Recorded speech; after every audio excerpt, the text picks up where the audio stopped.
Taylar start hakeminin emrinde.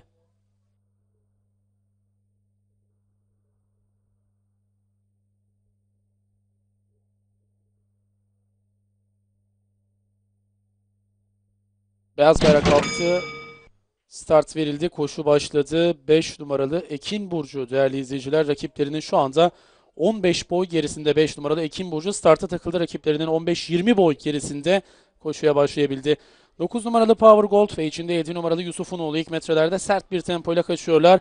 İçerideki 7 numaralı Yusufunoğlu ilk viraja girilirken temposunu rakibine kabul ettirdi. Farkı 1,5 boya kadar çıkardı. 9 numaralı Power Gold 1600 metre start yerinde ikinci geçti. 2,5-3 boy geride. 1 numarada Bay Dragon dışında. 2 numaralı Demiray dördüncülükte belirdi. 2 boy geride. 6 numarada Patiska onun dışında. 12 numarada Hıdırcan 1 boy geride. 3 numarada Demir Ağa dışında. 4 numarada Melissa Franklin 2,5 boy geride. 8 numaralı Legend Boy 15 boy geride. 5 numarada Ekin Burcu sırasıyla atlar 1200 metre start yerini geçiyor. 7 numaralı Yusufunoğlu liderliğini sürdürüyor. Fark 2 boy kadar. 9 numaralı Power Gold ikincilikte. 1 boy geride 1 numarada Bay Dragon üçüncülükte. 1 boy gerisinde iç kulvarda. 6 numarada Patiska dışında. 2 numarada Demira 3 boy geride. Dış kulvarda 12 numarada Hıdırcan ortalarda. 4 numarada Melissa Franklin 1 boy geride. 3 numarada Demira. Onun dışında 8 numaralı Legend Boy 1 boy gerilerine geldi. 5 numarada Ekin Burcu. Safkanlar bu şekilde son 800 metreyi geçmek üzere.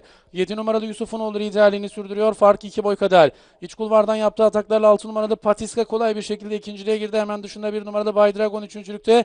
1 boy geride 2 numaralı Demiray önleri doğru hızlı bir şekilde hamle yapmaya başladı. 2 boy geride Melissa Franklin içinde 3 numaralı Demiray 3 boy geride 5 numaralı Ekin Burcu 2 boy geride içeride 8 numaralı Legend Boy sırasıyla viraj dönülmek üzere.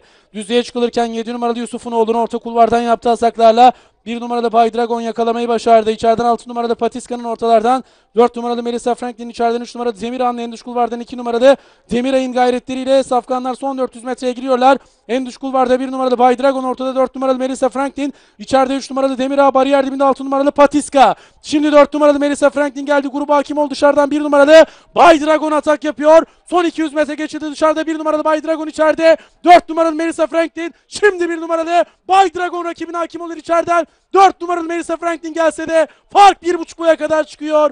1 numaralı Bay Dragon kazanıyor. 4 numaralı Melissa Franklin ikinci, 3 numaralı Demir Ağa üçüncü, 6 numaralı Patiska dördüncü oldu. 1 numaralı Bay Dragon Onur Özde kazandı.